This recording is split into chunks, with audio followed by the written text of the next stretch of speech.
অৰ্হয়েত দান মানৱ্যম মৈত্ৰেয় অভিন্নেন চক্ষুষা। অভিন্নভাৱে কাৰো ভেদভাৱ উচ্চ নিচ জাতি ভেদ এইবিলাক যাতে আমি কৰিব নাপায়। চব সমান আমি আত্মা। শৰীৰ আজি আছে কাইলৈ নাই, আৰু আত্মা অজৰমৰ, আত্মা সনাতন। গতিকে আমাৰ মাজত পাৰ্থক্য নাই। এই শৰীৰটো বিজুলী চমক যেন জীৱনৰ অথিৰ কৈত কেতিক্ষণে পৰে হেন শৰীৰ। প্ৰাণবন্ধু কৃষ্ণৰ চৰণে দিয়া চিত্ত, কৃষ্ণ গুণ নাম ইহে পৰলোক বৃত্ত। কেৱল পৰলোকৰ বৃত্ত হৈছে কৃষ্ণৰ নাম। জানি হৰি ভকতিৰ তেজিও আলাস, আওৰকী মনুষ্য হৈবা এৰাইটো আস। সতৰে গলত বান্ধা মাধৱৰ নাম, শংকৰে ৰচিলা ডাকি বোলা ৰাম ৰাম। গুৰুজনে অনাদি পাতনৰ শেষত কৈছে, জানি হৰি ভকতিৰ তেজিও আলাস। এলাহ এৰা, হৰি ভক্তি কৰিবলৈ আলস্য ভাৱটো এৰা। কিয়নো আকৌ যে মানুহ হ'ব পাৰিম তাৰ কোনো গেৰেণ্টি নাই। কোটি কোটি জন্মে উপজি বৰিয়া, মনুষ্য নুহি খেন্থৰে। আকৌ যে মানুহ হ'ব পাৰিম তাৰ কোনো গেৰেণ্টি নাই। সেইকাৰণে সতৰে গলত বান্ধা মাধৱৰ নাম, শংকৰে ৰচিলা ডাকি বোলা ৰাম ৰাম। এসম্বাৰ সম্বাদসু নিয়োষ ভাষদ, ভাগৱত কথা ইটো মিলিবে সম্পদ। আছিলন্ত শ্ৰীদামোদৰ মহা সন্ত, ভাগৱত শাস্ত্ৰ মাত্ৰ সদা শুনিলন্ত।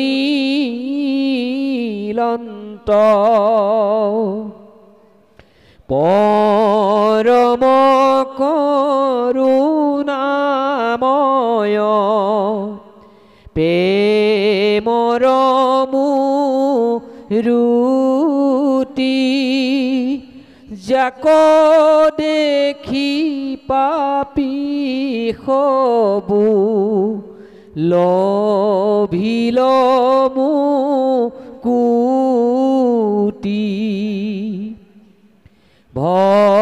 ভকতিৰ হাত পাতি লন্ত কৃপা কৰি, তজু এৰি তনু এৰি চলি গৈলা বৈকুণ্ঠন গৰি। ৰাম তান নিজ কিংকৰ ৰম সাধু চয়, ইদানিকো হৰি গুণ সত্ৰে পৰ্বতয়। তা সম্বাৰ বচনক কৰি শিৰোগত, তৃতীয় স্কন্ধৰ পদ কহিবু বেকত।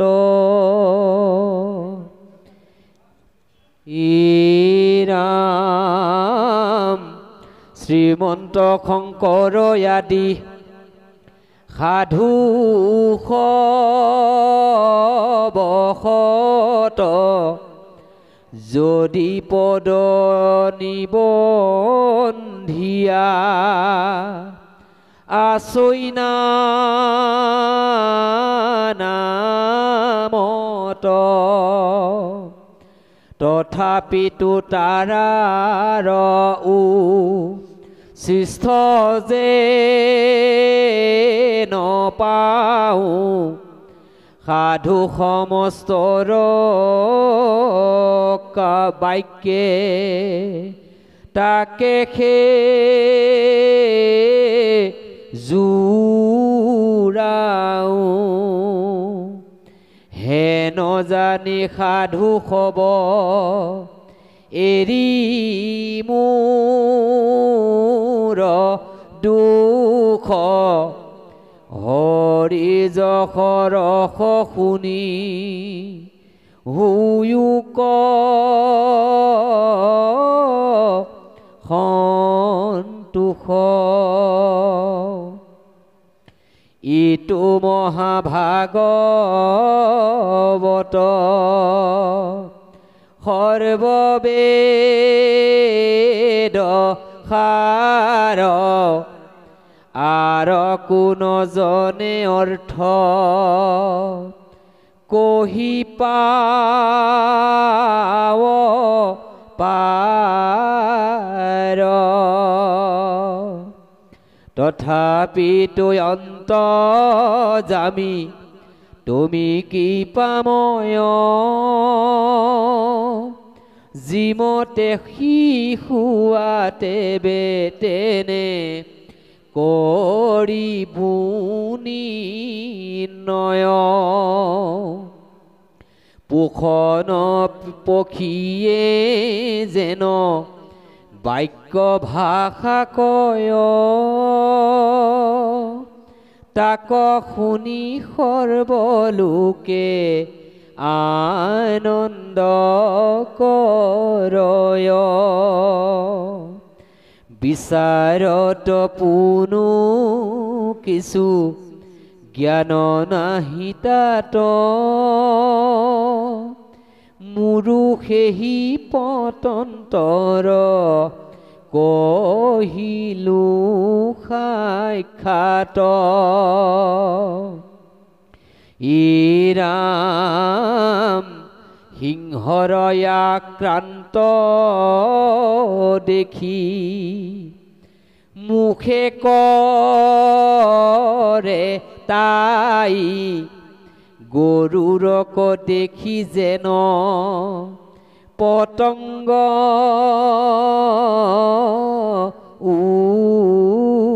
উৰায় কৃষ্ণ পাঠ চলি আছে তৃতীয় স্কন্ধৰ প্ৰথম অধ্যায় বিদুৰ উদ্ধৱ সংবাদ পদে কৈছে জয় জয় কৃষ্ণ ভগৱন্ত লক্ষীপতি জয় জয় পৰিপূৰ্ণ অগতিৰ গতি জয় চিদানন্দ সদানন্দ সুখেৰতি ব্ৰহ্মা মহেশাদি যাৰ পদে কৰে নতি গোপাল চৰণ দিজে অনুবাদ কৰিছে তৃতীয় স্কন্ধ বিদুৰ উদ্ধৱ সংবাদ আৰু ইয়াত তেওঁ প্ৰথমেই ভগৱান কৃষ্ণৰ স্তুতি কৰিছে যিকোনো কৰ্ম কৰাৰ প্ৰাক মুহূৰ্তত আমাৰ যিজন ইষ্টদেৱ তেওঁৰ চৰণত একান্তভাৱে তেওঁৰ গুণানুকীৰ্তন কৰি স্তুতি কৰি কৰিবলগীয়া কৰ্মভাগ তেওঁৰ চৰণত অৰ্পণ কৰি দিয়াটোৱে হৈছে আমাৰ মংগল আচৰণ ইয়াতো গোপাল চৰণ দিজে প্ৰথমতে ভগৱান কৃষ্ণৰ স্তুতি কৰিছে তেওঁ ইয়াত লিখিছে জয় জয় কৃষ্ণ ভগৱন্ত লক্ষীপতি ভগৱান কৃষ্ণৰ জয় হওক লগতে সেইজন যিজন অগতিৰ গতি আৰু সদায় পৰিপূৰ্ণ য'ৰ পৰা সমস্ত জীৱৰাশি অহাৰ পাছতো তেওঁ সদায় পূৰ্ণই হৈ আছে কোনো ক্ষয় ক্ষতি যাৰ নাই যাৰ কোনো বিনাশ নাই অহমেব সময় অগ্ৰে না নিয়দ সদসৎ পৰম পশ্চাদহম যদে তচ্চ যো অৱশিষ্যতে সোস্ময়হম 2:33 দ্বিতীয় স্কন্ধ নৱম অধ্যায় 33 নম্বৰ শ্লোক চতুশ্লোকী ভাগৱতৰ প্ৰথম শ্লোক মই সৃষ্টিৰ পূৰ্বতো মই আছিলোঁ মধ্যতো মই আৰু অন্ততো ময়ে থাকিম ইয়াত সেইকাৰণে কৈছে তেওঁ পৰিপূৰ্ণ আৰু যিজন চিদানন্দ সদানন্দ সদায় সুখত ৰতি কৰে ভগৱান আনন্দ স্বৰূপ তৈত্তৰীয় উপনিষদত কৈছে ৰসু বৈশহ সেইজন আনন্দময় কৃষ্ণ শব্দৰ অৰ্থ উদ্যোগত লিখিছে কৃষি ভূবাচক শব্দ ন চ নিবৃত্তিবাচক দ্বয়োৰ একাত পৰম ব্ৰহ্ম কৃষ্ণ ইতি অভিধীয়তে অনুবাদ কৰিছে মহাপুৰুষ মাধৱদেৱে কৃষ্ণ শব্দৰ অৰ্থ ঘোষাত কৃষ হেন শব্দ ইটো পৃথিৱী বাচক ভৈলা ন আনন্দত প্ৰৱৰ্তয় দুইৰো এক পদ মিলি পৰম ব্ৰহ্ম নাম ৰূপ কৃষ্ণ নাম আনন্দক মাত্ৰ কয় কৃষ্ণ মানে আনন্দ সেইকাৰণে আমি প্ৰায়ে গাওঁ সহজানন্দ স্বৰূপানন্দ হৃদয়ানন্দ পৰমানন্দ সচ্চিদানন্দ চিদানন্দ সদানন্দ নিত্যানন্দ দয়ানন্দ কেৱল আনন্দ স্বৰূপ আমি যদি আনন্দ পাব বিচাৰোঁ তেতিয়াহ'লে সেই আনন্দ দিব পৰা কেৱল এজনেই আছে সেইজন হৈছে আনন্দ স্বৰূপ কৃষ্ণ আৰু সেইকাৰণেই গীতা ভাগৱতৰ মূল তত্ত্ব এটাই যে সকলো বাদ দি কেৱল কৃষ্ণৰ চৰণত একান্তভাৱে শৰণ লোৱা কিয় কাৰণ আনন্দ স্বৰূপ হৈছে কেৱল কৃষ্ণ বৰ্তমান পৃথিৱীত 900 কোটিৰ ওপৰত মানুহ আছে যদিও কাৰো লগত কাৰো মিল নাই আনকি আমাৰ হাতৰ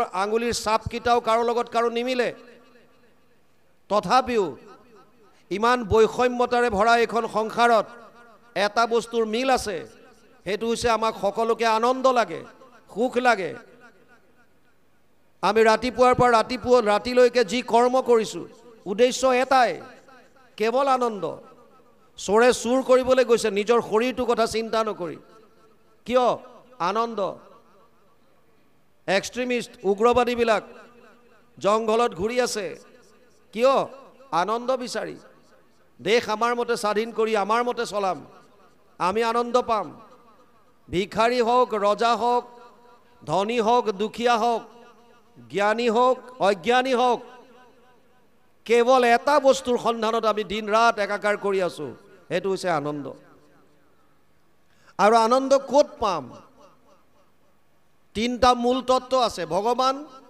তেওঁৰ মায়া আৰু জীৱ আমি জীৱক আনন্দ লাগে আমাৰ বাহিৰে দুটাই বস্তু আছে এফালে ভগৱান এফালে তেওঁৰ মায়া মায়া মানে গোটেই সংসাৰ ধন টকা পইচা পুত্ৰ পৰিবাৰ কৰি ব্ৰহ্মলোক পৰ্যন্ত এয়া হৈছে মায়াৰ সংসাৰ আনন্দ ক'ত পাম মায়াৰ বিষয়ে চতুশ্লোকী ভাগৱত দ্বিতীয় শ্লোকত কৈছে ঋতেৰ্থে য়ৎ প্ৰতীয়ত না প্ৰতীয়ত চাত্মানি তদ বিদ্যাদত মনো মায়া যথা ভাসো যথা তমঃ 2:9-34 দ্বিতীয় স্কন্ধ নৱম অধ্যায় 34 নম্বৰ শ্লোক ভাগৱত অনুবাদ কৰিছে মহাপুৰুষ শ্ৰীমন্ত শংকৰদেৱে দ্বিতীয় স্কন্ধ ভাগৱতত অবস্তুক দেখাৱই বস্তুক আৱৰি এইহে মোহৰ মায়া জানা নিষ্ট কৰি নাথাকিতো যেন দেখি চন্দ্ৰমা দুটয় থাকিতো ৰাহুক যেন কেহু নেদেখয় সেই মতে মায়া আৰ কৰি ঈশ্বৰক আশাৰ বিষয় সদা দেখাৱে জীৱক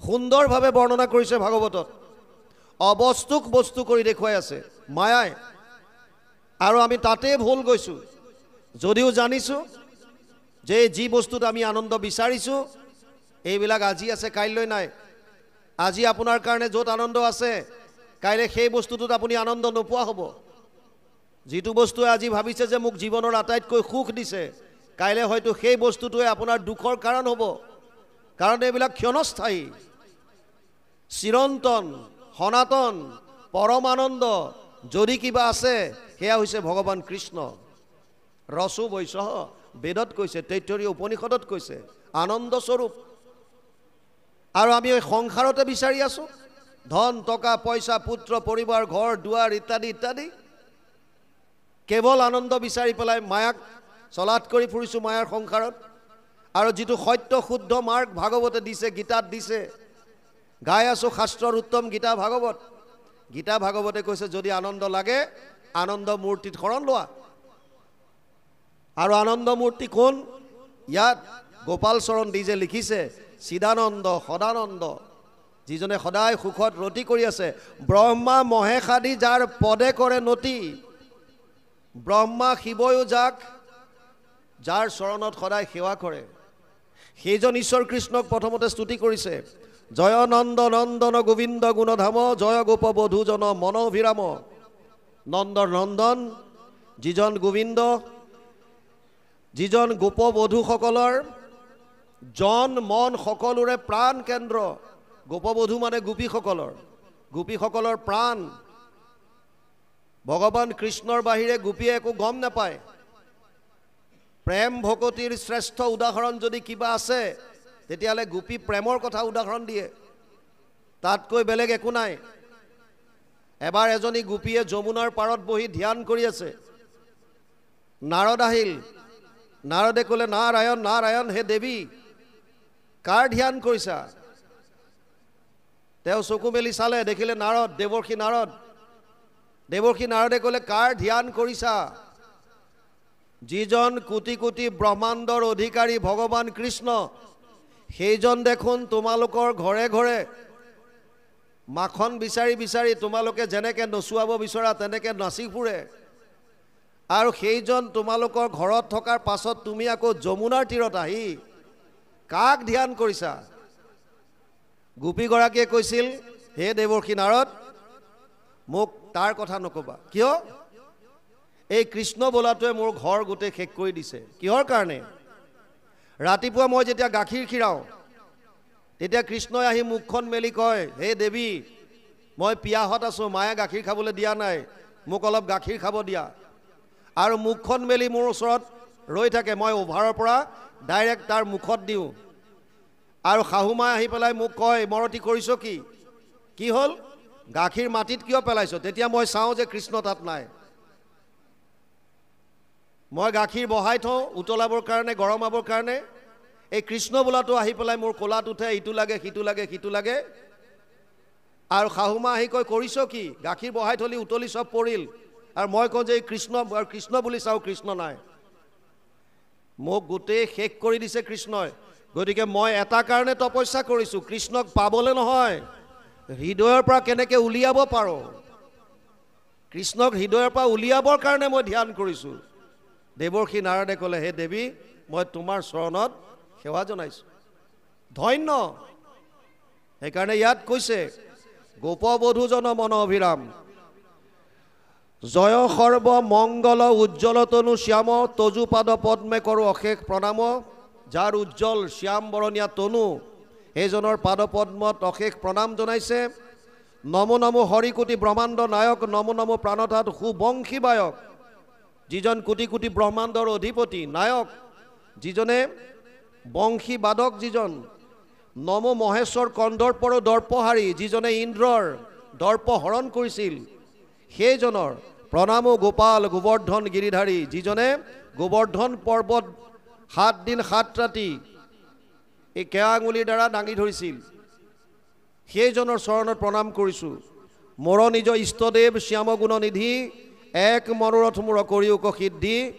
তজু গুণ গান কিছু বৰ্ণাব্যাক চাওঁ, যদি আমি অন্ধে এক কৃপা দৃষ্টি পাওঁ। গোপাল চৰণ দিজে কবিয়ে ভগৱানৰ চৰণত প্ৰাৰ্থনা কৰিছে, হে প্ৰভু, মই তোমাৰ চৰণত এটাই প্ৰাৰ্থনা কৰিছোঁ, যদি মোক কৃপা দৃষ্টি কৰা, মই তোমাৰ কিছু গুণগান কৰিব বিচাৰোঁ। প্ৰভু ভগৱন্তৰ মহিমা অনন্ত। ব্ৰহ্মাই 4খন মুখে যি কৈ শেষ কৰিব নোৱাৰিলে, অনন্তই 1000খন মুখে যি কৈ শেষ কৰিব নোৱাৰিলে, আমাৰ দ্বাৰা সাধাৰণ মনীষে সেইজন প্ৰভু ঈশ্বৰৰ মহিমা কেনেকৈ কি কৰিব। সেইকাৰণে গোপাল চৰণ দিজে কৈছে, প্ৰভু, তোমাৰ মহিমা গাবৰ কাৰণেও তোমাৰ কৃপা লাগিব। সেইকাৰণে যদি কিছু কৃপা দৃষ্টি যদি কৰা, তেতিয়াহ'লে মই অন্ধই তোমাৰ কিছু গুণানুকীৰ্তন কৰিব বিচাৰিছোঁ। তেবেহে ৰচিবে পাৰোঁ মই অতি মূঢ়, আৰু ইতি শ্ৰী ভাগৱত কথা গূঢ়। এতেকেহে তজু পাৱে কৰোঁ নিবেদন, কৰিও উদয়নাথ তজু গুণগণ। একটো হৈছে মই অতি অজ্ঞানী, অতি মূঢ়, আৰু তোমাৰ এই ভাগৱত হৈছে অতি গূঢ় তত্ত্ব। ইয়াৰ তত্ত্ববিলাক অতি গূঢ়। সেইকাৰণে এই দুইটা বস্তু, মই অজ্ঞানী, ভাগৱতৰ কথা অতি গূঢ় গভীৰ, সেইকাৰণে তোমাৰ চৰণত মই নিবেদন কৰিছোঁ, হে প্ৰভু, কৰি উদয়নাথ তজু গুণগণ। তোমাৰ গুণগণ তুমিয়ে উদয় কৰা, মোৰ হৃদয়ত তুমিয়ে স্থিত হৈ মোৰ দ্বাৰা তুমি এইখিনি কৰ্ম কৰোৱা। জয়তী কমলাখন নাৰদ জয়তী, জয়তী যোগীন্দ্ৰ শুকমুনি মহামতী, জয় ঋষি মৈত্ৰেয় বিদুৰ হৰিহৰ হৰিপৰ, জয়তী নৃপেন্দ্ৰ পৰীক্ষিত বংশধৰ। ব্ৰহ্মা নাৰদ শুকদেৱ মৈত্ৰেয় বিদুৰ পৰীক্ষিত এই সকলোকে প্ৰণাম জনাই এসমবাৰ সম্বাদ শুনিও সভাসদ, ভাগৱত কথাই তুমি মিলাৱে সম্পদ। আছিলন্ত শ্ৰী দামোদৰ মহাসন্ত, ভাগৱত শাস্ত্ৰ মাত্ৰ সদা শুনিলন্ত। দামোদৰ দেৱ আছিল যিজনে সদায় শাস্ত্ৰ শ্ৰৱণ কৰিছিল। দামোদৰ দেৱৰ বিষয়ে আপোনালোকে জানে, তেওঁ এক শৰণ হৰিনাম ধৰ্মই প্ৰৱৰ্তন কৰিছিল। তেওঁ প্ৰথম অৱস্থাত চৰিত পুথিত থকা মতে গুৰুজনাই যেতিয়া ভাগৱত ব্যাখ্যা কৰি থাকে তেওঁৰ পথৰ পৰা গৈ শ্ৰৱণ কৰে, ভিতৰলৈ সোমাই নাহে, কাৰণ পথাৰত কাম থাকে, খেতি নকৰিলে পৰিয়াল পোহপাল দিব নোৱাৰে। বহুদিন এনেকুৱা হোৱাৰ পাছত গুৰুজনাই এদিন তেওঁক মতাই আনিলে আৰু সুধিলে যে তুমি ইয়াত কথা নুশুনি পেলাই তালে ৰৈ থাকা, তাত বাটৰ পৰা শুনা, কাৰণটো কি? বোলে ইমান সময় মই দিব নোৱাৰোঁ, কিয়? মোৰ পৰিয়াল পোহপাল কৰিবৰ কাৰণে মই খেতি পথাৰৰ কাম কৰিব লাগে। সুধিছিল কিমান কৰা, আৰু তেতিয়া তেওঁ যেই কথা কৰাৰ কথা কৈছিল, বোলে তাৰ আধাটো কৰা, মই তোমাক সেই অন্নমুঠি আমাৰ পৰা দিম আৰু তুমি শ্ৰৱণত মতি দিয়া। তাৰ পাছত তেওঁ শ্ৰৱণ কৰিবলৈ লয়। আধা মাটিয়ে পিছত তেওঁলোকৰ পৰিয়ালৰ কাৰণে যোৰা হ'ল, আৰু সেইজন দামোদৰদেৱে গুৰুজনাৰ মহাপুৰুষ মাধৱদেৱ আৰু দামোদৰদেৱ এই দুইজন তেওঁৰ প্ৰপন্ন শিষ্য আছিল। এই দামোদৰদেৱে পাছত ব্ৰহ্ম সংহতিৰ সৃষ্টি কৰিছে, পিছত তাত বৈদিকৰ কিছু কথাও তাত সোমোৱা হৈছে, আৰু সেইমতে বৰ্তমান চলি আছে বহু সমাজ তেনেকৈয়ে। এই দামোদৰদেৱৰ বিষয়ে ইয়াত কৈছে যে আছিল শ্ৰী দামোদৰ মহাসন্ত, ভাগৱত শাস্ত্ৰ মাত্ৰ সদা শুনিলন্ত, পৰম কৰুণাময় প্ৰেমৰ মূৰ্তি, যাক দেখি পাপী সবু লভিল মুকুতি, ভকতিৰ হাত পাতিলন্ত কৃপা কৰি, তনু এৰি চলি গৈলা বৈকুণ্ঠ নগৰী। যিজনৰ দৰ্শন পাই পাপীও তৰিছিল, সেইজনেও ভকতিৰ হাত, ভকতিৰ বজাৰ পাতি শেষত শৰীৰ ত্যাগ কৰি বৈকুণ্ঠলৈ গমন কৰিলে। তান নিজ কিংকৰ পৰম সাধুচয়, ইদানিকো হৰিগুণ সত্ৰে প্ৰৱৰ্তয়, তাসম্বাৰ বচনক কৰি শিৰোগত, তৃতীয় স্কন্ধৰ পদ কৰিব বেকত। সেইজনৰে কিংকৰ হিচাপে কৈছে, তেওঁৰে শিষ্য হিচাপে গোপাল চৰণ দ্বিজে এই ভাগৱত ৰচনা কৰিব বিচাৰিছে।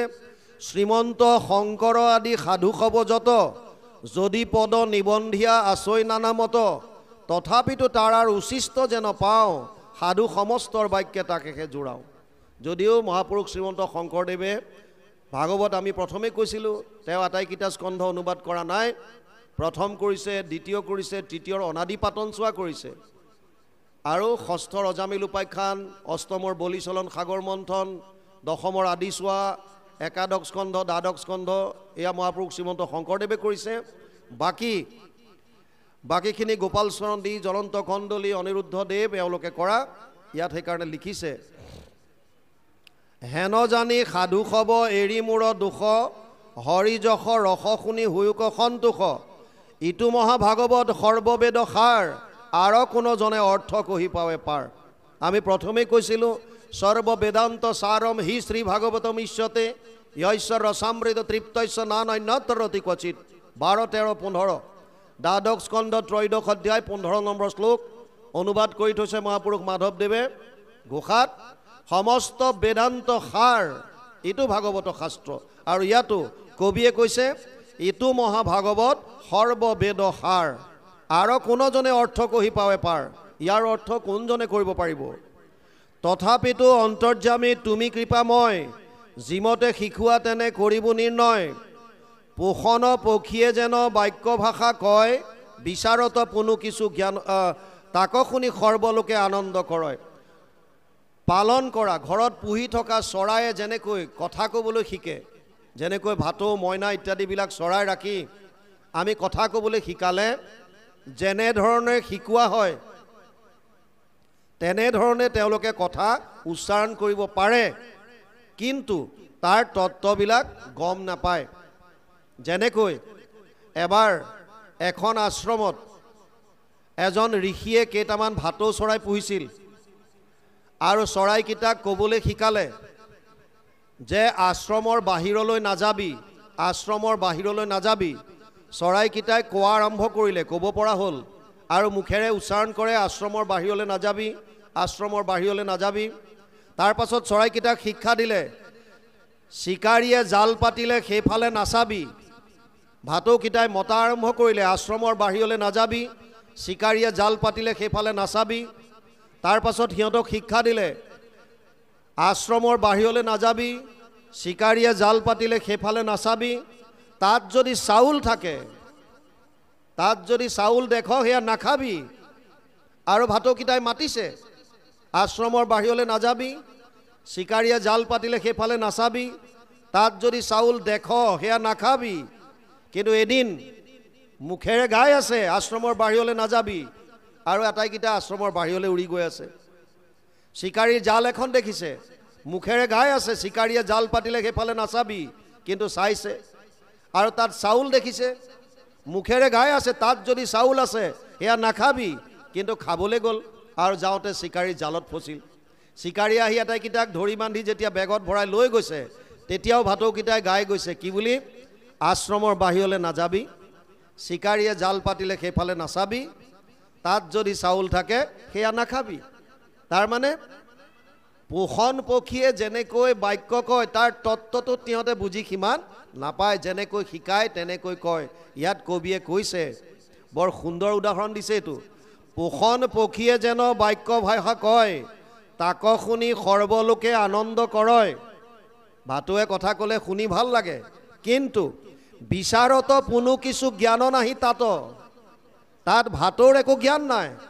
যেনেকৈ শিকাই দিছে তেনেকৈহে কৈছে। ইয়াত সেইটোৱে কৈছে, মোৰো সেহি পতন্তৰ কহিলোঁ সাক্ষাৎ। গোপাল চৰণ দিজ কবিয়ে লিখিছে, মোৰো একেই উদাহৰণ, মই নিজে একো নাজানো, ভগৱানে যেনেকৈ মোক শিকাইছে মই সেইমতেহে কৰিবলৈ চেষ্টা কৰিম। তাৰ পাছত লিখিছে,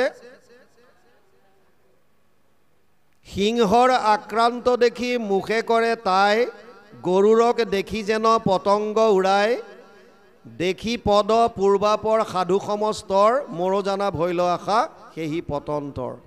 কিন্তু যদি আকাশৰ অন্তক নাপায় তভু শক্তি অনুৰূপে শতক উৰাই। বেলেগক দেখা দেখি আমিও সেইমতে কৰ্ম কৰিব বিচাৰোঁ। যেনেকৈ গৰুৰ ওপৰলৈ উৰা মাৰিলে বুলি এটা চৰায়ে যদি উৰিব বিচাৰে তেতিয়াহ'লে সি নোৱাৰিব পাৰে। ঈগল যিমান ওপৰলৈ যাব পাৰিব সাধাৰণ চৰাই এটা সিমান ওপৰলৈ নোৱাৰিব পাৰে, কিন্তু তেনেকৈ উৰা মাৰিবলৈ চেষ্টা কৰিছে। ইয়াত কৈছে মোৰো তেনেকুৱাই হৈছে। ইয়ালৈকে গৈছে, তাৰপিছত কি আহে চাওঁ কৃষ্ণ।